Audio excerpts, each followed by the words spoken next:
"Welcome, Jenna. Make yourself at home." Her mother-in-law gestured broadly to the house. "But don't forget you're a guest." Her daughter, Bridget, standing next to her, chuckled softly. Jenna smiled modestly and followed Dave into his room. Her husband closed the door behind them, hugged the girl, and smiled. "There, Jenna. You and I are finally a real family." Jenna snuggled trustfully against her spouse. "Get up early tomorrow," her mother-in-law said to Jenna after dinner. "Help me with breakfast. We have a large family." "Of course, Mrs. Greens." The girl smiled softly. Her husband's family was indeed large. 4 brothers and a sister, but the oldest was already married and living apart, and the youngest was in the army. Dave was the second oldest. Fortunately, Dave's father, before he left this world, had built a big house for the family that had enough space for everyone. Each member of the family had his own spacious room. Naturally, when Dave and Jenna decided to get together, there were no questions about a place to live. "We'll stay at our place for now," Dave said. "It's a big house, enough space for everyone, plus you won't get bored while I'm at work." Dave worked shifts at a woodworking plant about 5 kilometers from town. His salary was good, and so they decided that Jenna would not work, but would devote herself to making their little family home-like. Their decision was supported by Dave's mother as well. "Of course, Jenna, a wife's job is to take care of her husband, to make sure he has a delicious dinner, a clean house, and a loving wife waiting for him, and let him provide for the family financially." Jenna thought, "What a good mother-in-law I'll have." She herself had worked very hard and looked after the house and raised the kids all her life. In the morning, Jenna got up early, as she had promised, and helped Mrs. Greens make breakfast. Then, after seeing her husband off to work, she washed the dishes for everyone and went to her room. She needed to make their bed, clean up, and unpack her suitcases. "Jenna," her mother-in-law peeked into the room without knocking, "when you are done, clean up the other rooms too, and then start making dinner. When Bridget comes home from school, she should have hot soup right away." Jenna was surprised by the request, but didn't say anything, thinking that she really couldn't sit idle all day, and she should help Mrs. Greens after all. She was her family now, her husband's mother, and that meant she was her mother too. So it became a custom. In the morning, Jenna got up early to make breakfast. Then, after seeing everyone off, she would go about cleaning, cooking, doing laundry, and ironing. Mrs. Greens only commanded her what to do. "Jenna, did you do the laundry? Here's more of Bridget's bedding and the boys' clothes. Do the laundry." And she threw a huge pile of laundry to the girl. When Jenna first decided to use the washing machine, Mrs. Greens began to grumble. "What are you doing? It's such an expensive thing. We only use it for certain clothes. Besides, we have to save electricity. Also, it doesn't wash properly. You can do it better. Your hands are much more effective." "No big deal. I've been doing laundry with my hands my whole life. And so can you. Jenna, clean Simon's room. He must have eaten in his room again last night. There are crumbs everywhere. Wash Eaton's work clothes. He's been wearing it for 2 weeks. Sew Simon's pants up. Bleach Bridget's blouse. Get Eaton's suit ready. He's got a meeting." Jenna spent the whole day doing many different chores, taking care of her huge new family. Mrs. Greens did nothing to help her. After giving her commands, she went outside and chatted with the neighbors all day long. After a few months of living like this, Jenna was no longer happy that she had agreed to live with her mother-in-law. It would have been better in a small room, in a dorm, than living like this, the girl thought, sadly. But she didn't dare complain to her husband. Dave noticed something wrong with his wife after all. She had lost weight, turned pale, was out of tune, and did not want any intimacy with her husband at all, preferring to go to sleep. "Jenna, what's going on?" He tried to make the girl talk, but she only shook her head and answered, "It's okay, just getting used to my new married life." Jenna's silence was aided by Mrs. Green's constant reasoning that there was nothing hard about housework. In the past, women had worked at home, in the fields, taking care of children, and working in the vegetable garden. And there is no point in complaining about married life if the husband does not drink, does not beat his wife, and provides for the family. One day there was an accident at the plant, and Dave was allowed to go home early. He was glad he could spend time with his wife, so he went to the store, bought a cake and a bottle of champagne, and headed home in high spirits.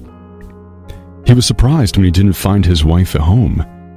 "Where's Jenna?" he asked his mother, standing at the gate. "At the river, I guess," she waved her hand. Did she go for a walk or something, Dave thought, and headed toward the river. He found Jenna on the bridge by the river. The girl was rinsing the laundry, and there were 2 huge basins of that very laundry next to her. "Jenna," the man exclaimed, "what does all this mean? Do we really have so much dirty laundry? Even if so, why didn't you use the washing machine?" Jenna got up from her knees, walked over to her husband, snuggled into his chest, and cried. A worried Dave hugged his wife and asked her to tell him everything. The resentments and anxieties she'd accumulated over the past few months poured out of Jenna, along with her tears. What is wrong with her? Is she out of her mind? Dave was angry. "Come on." He tossed the laundry into the basins, loaded them into the cart, and almost ran toward the house. "Mother, I invited my wife into our house. She is my wife and not your servant," he exclaimed upon seeing Mrs. Greens. "What, already ratted?" Mrs. Greens answered, looking sternly at Jenna. Bridget was already home from school and was standing next to her mother, glaring angrily at Jenna. "And you," Dave turned to his sister, "do you really think you're so gorgeous and you're going to find yourself a rich man who will hire a maid for you? Can't you do your laundry yourself?" "Why do you resent it, son?" Mrs. Greens tried to object. "It has always been that way. A wife has to take care of her husband and his family once she has entered his house. What's the big deal here? It isn't the 17th century, and I don't want my wife ruining her health by slaving for lazy relatives. And anyway, why won't you let her use the washing machine? Do you realize how much electricity it consumes? Why does that bother you at all? I pay for the electricity, not you." The scandal was enormous. Dave's brothers who came home from work were also involved. No one wanted to lose a servant, so they all supported their mother. But Dave was adamant. "My wife won't be your servant anymore. Fortunately, Father willed this house to everyone, and I have my share in it. Therefore, Jenna and I will now do our household chores separately from you." With those words, Dave put his arm around his wife and took her to their room. "If they hurt you in any other way or make you do anything else, just tell me right away. Deal?" "All right," Jenna nodded happily. But the girl could not breathe a sigh of relief. She was rid of housework, but the constant rebukes, taunts, and mockery began. She washed the dishes the wrong way, put them in the wrong place, and didn't clean up after herself carefully enough in the common areas. And she was never allowed to use the washing machine. "That's our washing machine," her mother-in-law said angrily and pressed her lips together. "You've separated from our family, so don't use our stuff. Be thankful we let you take the plates." Jenna wasn't upset. Hand-washing for 2 people is still better than hand-washing for 6. However, her calmness only made her new family angry. One day, when the girl was carrying the basin with the washed laundry into the yard to hang it up, Bridget, her husband's sister, as if unintentionally, tripped her. Unbalanced, Jenna flew off the porch. The basin and a pile of wet laundry fell right on her. She felt a searing pain in her belly and lost consciousness. She woke up in the hospital. A pale-looking Dave was sitting beside her. "What happened?" Jenna whispered. "Everything's fine now," her husband replied, trying to keep his voice from shaking. "Except..." "What?" The girl was frightened. "Jenna, we lost the baby. But please, no worries. The doctor said that you're okay and we can still have a baby." Dave leaned over and hugged his wife. From the hospital, the couple went to a rented apartment. Soon, Jenna got a job at the local library, but she didn't work there for long. The new quiet and happy married life paid off. Jenna got pregnant. On time, Dave and Jenna had their firstborn child. Happy Dave started building a house, and by the time his daughter was born, the family moved into their own home. Dave and Jenna communicate with his mother, sister, and brothers, but rather coldly and formally. The birth of grandchildren has not made Mrs. Greens any kinder. The woman is not eager to coddle them. She is still convinced that she was right about her daughter-in-law. Jenna is not upset by her mother-in-law's attitude.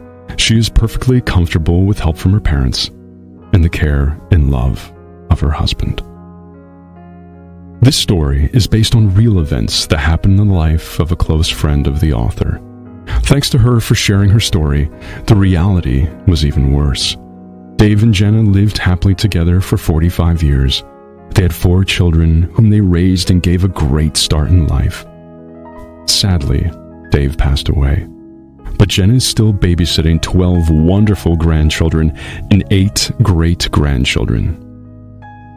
Dear friends, if you like the story, please subscribe to our channel, like the video, and write a comment. This is very important for the growth of our channel. We wish you good mood and sound health.